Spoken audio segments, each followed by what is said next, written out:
Most people think in order to make money in real estate, you have to own a property. Well, what if I told you there was another way where you didn't have to own a property, see a property, do anything to the property?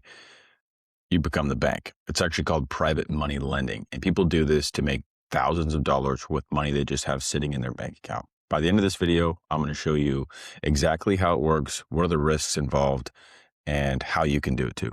First, why should you listen to me? My name is Brennan Wiersma. I'm an airline pilot. I got into a bunch of student debt when I went to school. I got a high paying job, but I had to master the basics and honestly, most of the information that's out there regarding personal finance and especially my own personal finance. In college, I also did some real estate deals in order to pay for my school and to get by. So I've got a basic level of understanding with when it comes to real estate and house flipping. And that's partially what I want to talk about today. So let's get right into the video. At its core, it's simple. It's a private individual lending money to a person or a business to get a return. Now, this is different from the normal lending situation the average person would consider, right? Most people think you have to go to a bank. Well, there are some limitations that are not going to be ideal for a certain type of transaction with a bank loan. There's going to be stricter rules. There's the time to close, the underwriting. In the private sector, you can be quick, and as a result of that, you can get a higher return. Let's say an investor finds a house worth $250,000. After, in perfect condition, that's how much the house would be worth. Well, let's say they buy the property for $150,000, and they're planning on putting in $40,000 to fix it up.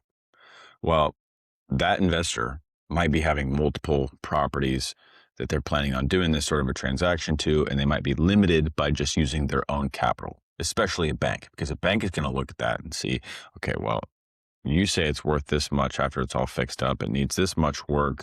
They're going to have somebody come and look at every part of the deal, and they might not want to touch it because some of the issues are not worth the risk for them, even just with the house and its condition that it is. Maybe they don't want to buy something that has, can't pass certain inspections or this or that. So what somebody could do is they could go to a family friend who's, maybe a doctor or makes some money or has a bunch of cash saved up in a retirement account, and they can ask that person for money. And it can be much more flexible. It can be much quicker because they don't have to go through all these extra hoops. And as a result, they can pay that person a higher return. Oftentimes, it can be anywhere from 8 to even 12% interest with something called points, which is basically just a percentage of the total amount up front or at the end. And they're going to receive interest payments over time, whether that's interest only or interest and principal or all of it in one lump sum at the end. And they can do this multiple times in a row. So let's say they have this house, they loan them, they get let's say the property is going to be worth 250 and they bought it for 150, it needs 140. They can even take the whole 190 from their friend, complete the renovation, fix it up, list it, make the 250, earn a good chunk of change for themselves, and then pay their friend 12% interest on their money. Now, it's a great deal, especially if you can do this in 6 months, because yeah, sure, if you invest your money in the stock market, it might make 8%. Sure, if it's a great year, it might make 12%, but can you recycle that money over and over again? Let's say 6 months goes by again and you do another deal. So you can all of a sudden start reinvesting into the same person or the same entity that is giving you these higher returns. Now, there are some risks to be aware of. So let's talk about that. Okay, so the important concept here to understand when mitigating risk is this idea called loan to value. The loan to value is basically the amount of risk you're taking when buying a property. It's the amount of a loan that you're giving somebody compared to the value of the asset. And that's important because you are going to be secured by the asset. There's different ways that you can be secured in the property. You can be in first position or second position, or really whatever step in priority you are on the property, that's the order that you get your money paid back. So if there's a bank loan that's currently tied to the property. Like let's say somebody owns their primary residence and there's a mortgage in place that they're making payments on every single month. And let's say they want to sell their house to a fix and flipper and they don't want to pay that mortgage off until the project is done so that they can not have to raise that much more money to pay off the loan. They're just going to do it all and then sell the property, and then the loan's going to get paid off and they're going to get paid their money back. And they use private money to cover the remaining amount after the mortgage, right? So it's kind of a lot, but basically it's like, let's say there's still a bank loan attached to the property and they also had raised money to fix it up in some way. In that case, the bank would be in what's called first position. So if the deal goes sideways, if the property doesn't sell, if it gets foreclosed on, the bank is going to be the first one to get their money. And that's usually the case. Banks usually don't go in second position. A private money investor or a hard money lender, which we'll get to, might take second position and it's going to come at a higher return. Now, for you as a private money lender, first position is going to be the safest spot to be. A step further would be, what is your loan to value? So let's say the property is owned completely free and clear in cash, and you want to lend your money to somebody else so that they can fix the property, increase the value of it, and then sell the property, and you can get a 10 to 12% return. Well, the property is going to have a certain amount of equity built into it. So let's say it's a $100,000 property. If you lent somebody $70,000, that's going to be a 70% loan to value. Now, the less of the value that you lend on, the less the risk, because in essence, let's say you only gave $50,000. Now, if that property doesn't sell, you are secured by the property. So you can take that property back and there's still $50,000 of equity that you can now receive as collateral. It's important to understand what deal you're lending on, because if you're lending on more than the value of the property and the problems that are associated with this property are above the scope of what you even know is manageable, this is how you can lose your money. You lend on the money, they don't pay you back, you have to take the property, and now you're stuck with something that's not worth what you paid somebody to fix it, and you're not equipped to actually even fix that situation.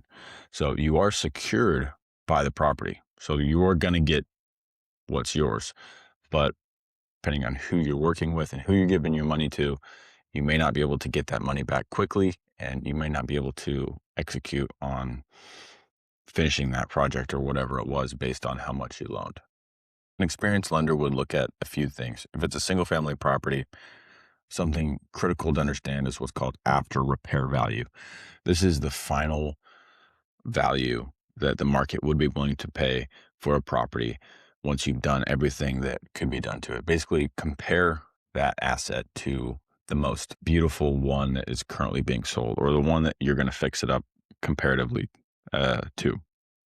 So if the property is going to be worth $250,000 after it's all fixed up, you better make sure that the renovations and everything you're doing is going to match those properties that are also selling for $250,000. And then you want to work backwards from there. So how much is the investor paying for it? How much is the renovations going to cost? Is there enough margin in this property to be able to fit all of those expenses and still for them to make a profit and for you to make a profit? Is this person that you were lending money to successfully completed other deals?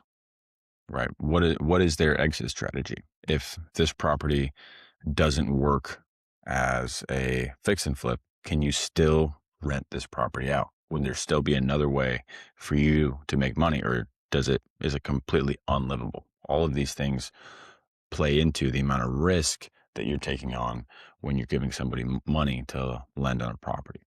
So it's not as simple as just giving somebody some money, putting a blindfold on, and going about your business. You want to actually understand to a certain extent what you are lending money on. Warren Buffett, all the stock guys, they say they don't invest in anything they don't understand. That's also applies to something like this. It's much more passive because you're not the one swinging the hammer. You're not the one doing the dirty work, but you need to understand what you're investing in. Okay, so there's a few documents that you're going to need to be able to do this. The first one's going to be the promissory note. This is a document that outlines how much money you're lending, the return you're going to get, and what it's for. And these can be as complicated or as simple as you want to make them. It can be as simple as a one-page document that outlines the terms of the thing and very straightforward, easy to read. You can also have an attorney draft up a very complex one that's specific to your state and has every little thing about it. What I would say is, if an experienced investor is taking your money, a lot of times they're going to have this process down. So you're going to find the person that is willing to accept your money to go give you a return. They're going to have the systems, the documents, the processes in place, and all of it's going to be done through a title company. So you never just want to go and give somebody a cashier's check for X amount and trust them to do the right thing. You want to go through what's called a title company, and they're going to be the one that exchanges hands with the money. They're going to be the one that ensures that you get paid, that the property is secure. They're going to record the documents. The first document I'm talking about here is a promissory note. The title company is going to have that. You can also have a loan agreement in addition to that. They can have some other terms and stipulations associated with it. There's going to be a settlement statement that outlines everything, that all the different components of the transaction. You're going to have a mortgage or deed of trust. This is the document that actually secures your interest against the property, right? Some states call it different things. You could have a mortgage, you could have a deed of trust. Really, it's just a semantics thing. That's why a bank is called a mortgage. That's what secures them in that first position against the property. Okay, so who is this for? This is for somebody that has a substantial amount of cash that's basically just sitting at idle. This is somebody that has money that they want to get a higher return than they're getting, whether it's in just sitting in their bank account or money that they're not necessarily afraid to lose because there is a higher level of risk. If you're considering this and you want to use your emergency fund that is, covering the random expenses that come up in life, or if you were to lose your job, I wouldn't touch that money for this. This is if you have extra money, you've maybe maxed out some of your tax sheltered accounts and you want your money to continue working for you. Well, this is a great way to get better than average returns, especially in the market, because it allows you to find somebody that has a proven track record. And even, let's say this person has a lot of extra credibility. Like this person has never not paid somebody back. They have a high net worth. You can reliably invest into a person or an operator because you know that even if the deal went completely sideways and they're going to lose money, that they're still going to make sure that you're paid because they can afford to. And you can find somebody that you can't necessarily see that on a P&L sheet when you're looking at a stock or price to earnings. You're not going to find that in those details, maybe unless you're a real insider. You might know some of that stuff about the corporate structure or whatever. But if you find a person or a friend that you know has integrity, that is good at what they do, this is a chance where you can reliably recycle your money, which, they say the velocity of money, how quickly can you get a return from your money and get that continuing to work for you. You can find somebody like that and get a better return than you would be getting just by keeping it in whatever account that's sitting in and maybe earning 4%, losing to inflation. This is not for somebody who, is not already in a position where they can afford to miss out on some of these normal, safer investments that, are going to compound over time tax-free. You might want to take care of that first, have a good source of income. Don't bet the bank on any one deal, but this is a very powerful strategy where you can utilize extra money that isn't necessarily best used sitting in a high yield savings account. So in conclusion, private money lending is a really powerful strategy where you can earn potentially double-digit returns with minimal work as long as you know who and what you're investing in and how it works. I think this is something that a lot of people can take advantage of that don't necessarily know what's available. And if you've made it this far in the video, I'm sure you've seen this is a pretty small channel. Any like or comment below is super helpful for the algorithm. Please subscribe to the channel and drop a comment and talk about if you've ever done private money lending, or if that's something that you would be interested in. I want to hear all about it, and tell me if there's other things that I should include in this video. I actually have something completely for free for you for making it this far in the video. I have a free school community, and I'm doing a live masterclass with a real estate investor who's a high net worth individual. He's got a lot of rental properties and has done private money lending before. He's going to be walking through step by step exactly how he does it and how you can do it too. And if you want access to more calls like that, every single week we do live calls.